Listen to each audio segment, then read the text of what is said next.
এয়া হ'ল জ্যোতি বিষ্ণু সমন্বয় ক্ষেত্ৰ।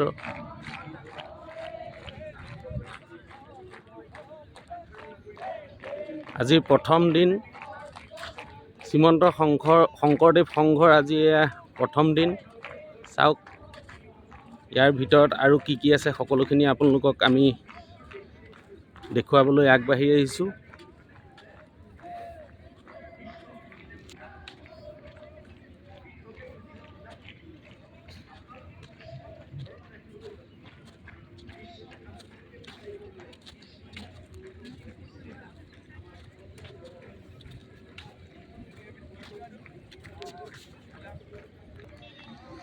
আৰু এইফালে চাওক গ্ৰাহক গজেন্দ্ৰৰ কি সুন্দৰকৈ বনাইছে, নিজ হাতে বনাইছে।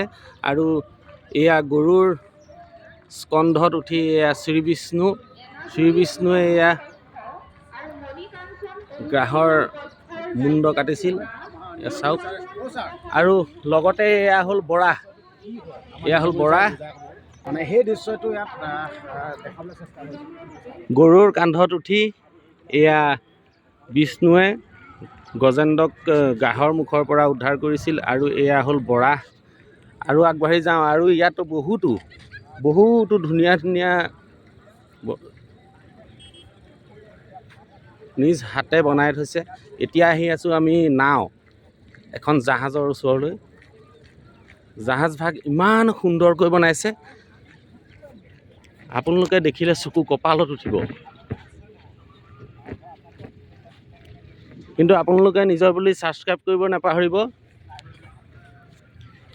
এয়া আমি আহি আছোঁ এতিয়া বৰ্তমান জাহাজৰ ওচৰলৈ।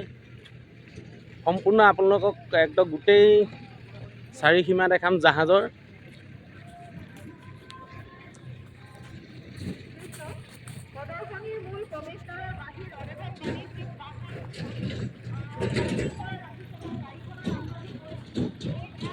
এইখনে হ'ল জাহাজ। কি সুন্দৰ এটা পৰিৱেশ চাওক, ইমান সুন্দৰ লাগিছে।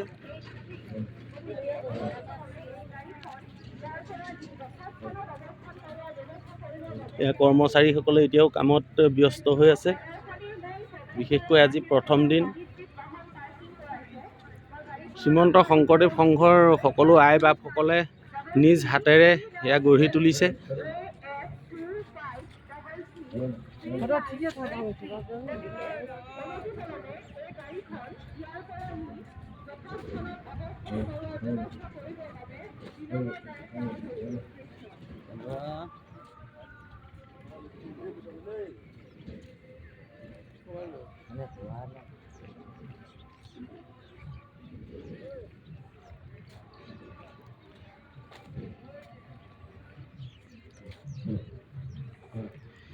শ্ৰীমন্ত শংকৰদেৱ সংঘৰ এই বাৰ্ষিক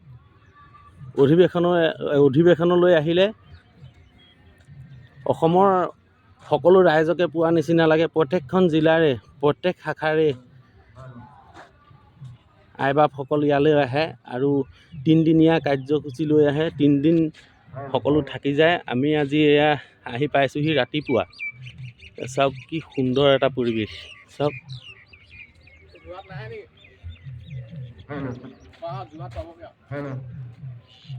এয়া হ'ল বোকাখাট,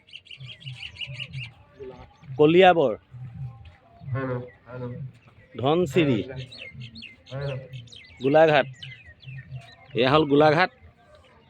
আৰু এই চাইডে আছে গোলাঘাট জিলা শাখা, মাজুলী, তিতাবৰ, যোৰহাট। চাই লওক। আৰু আজিকালি মই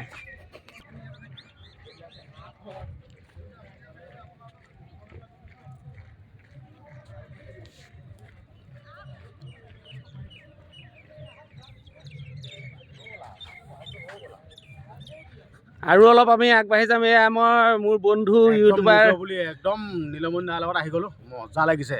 শংকৰ সংঘৰ অধিৱেশনত আছোঁ, পৰিৱেশবিলাক চাই আছোঁ। এনেকুৱা মজা লাগিছে নহয়, ইয়াতে গোটেই থাকি দিম নিচিনা লাগিছে। এইটোৱে ক'লোঁ আৰু। এয়া মোৰ বন্ধু বিকাশ বক্সাৰ। আপোনালোকে জানে বিকাশ বক্সাৰ ইউটিউব চেনেল আছে। তেখেতক ইয়াত লগ পালোঁ। আৰু এয়া মোৰ বন্ধু। সকলো ৰাইজে মিলিজুলি এয়া চাওক, ইয়াত ট্ৰেন্সফৰ্মাৰ বহাই দিছে, সেই আগলৈও বহাইছে। টোটেল 3টা ট্ৰেন্সফৰ্মাৰ বহাইছে আৰু আপোনালোকক দেখুৱাবলৈ বহুতো আছে। এইফালে চাওক পাৰ্কিং মানে এইবাৰ এইফালে মন কৰক, এইফালে কি সুন্দৰ লাগিছে চাওক। সঁচাকৈ যেন কোনোবা মানুহ এজনে ড্ৰেছ পিন্ধি এনেকৈ ৰৈ আছে, এনেকুৱা যেন লাগিছে। আৰু এইফালে চাওক, কোনোবা মানুহৰ বাহিৰৰ শ্ৰীকৃষ্ণ হয় না, সেয়া শ্ৰীকৃষ্ণ এনেই ড্ৰেছ পিন্ধি ৰৈ থকা লেখীয়া লাগিছে, মানে ইমানেই সুন্দৰ লাগিছে, ইমানেই অৰিজিনেল গতে লাগিছে মানে। আৰু এয়া হ'ল শিবিৰসমূহ চাওক, প্ৰত্যেকখন জিলাৰ পৰা যিমান ৰাইজ আহিছে সকলোৰে বাবে এখন জিলাৰ এটাকৈ শিবিৰ বনোৱা হৈছে। এয়া হৈছে নাটঘৰৰ গেট ভাগ। আমি এতিয়া গেটৰ তলেদি সোমাই যাম। এয়া চাওক, গেটৰ তলেদি সোমাই আহিছোঁ আৰু এয়া দেখিছে নাটঘৰৰ বাটচ'ৰা। আৰু কি কি আছে সকলো আপোনালোকক আমি দেখাবলৈ আৰু আমি এনেদৰে ঘূৰি ফুৰিছোঁ। এয়া চাওক, প্ৰায় 300 বিঘামান মাটি হ'ব বাৰ্ষিক অধিৱেশনত, প্ৰায় 300 বিঘামান মাটি হ'ব। চাওক, দেখিছে ইমান ডাঙৰ এটা এৰিয়া। এয়া আমাৰ লগৰ কেইজন আগত গৈ আছে।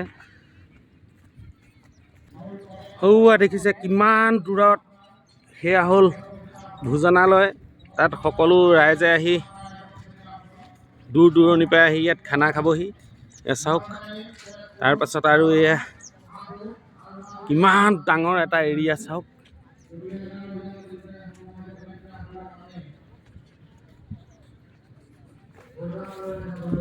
যিহেতু আজি প্ৰথম দিন, সেইটো কাৰণে মানুহৰ হেমাগেমাটো অলপ কম হৈছে।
এটা বহুত ধুনীয়া পৰিৱেশ, ইয়ালৈ আহিলে মানে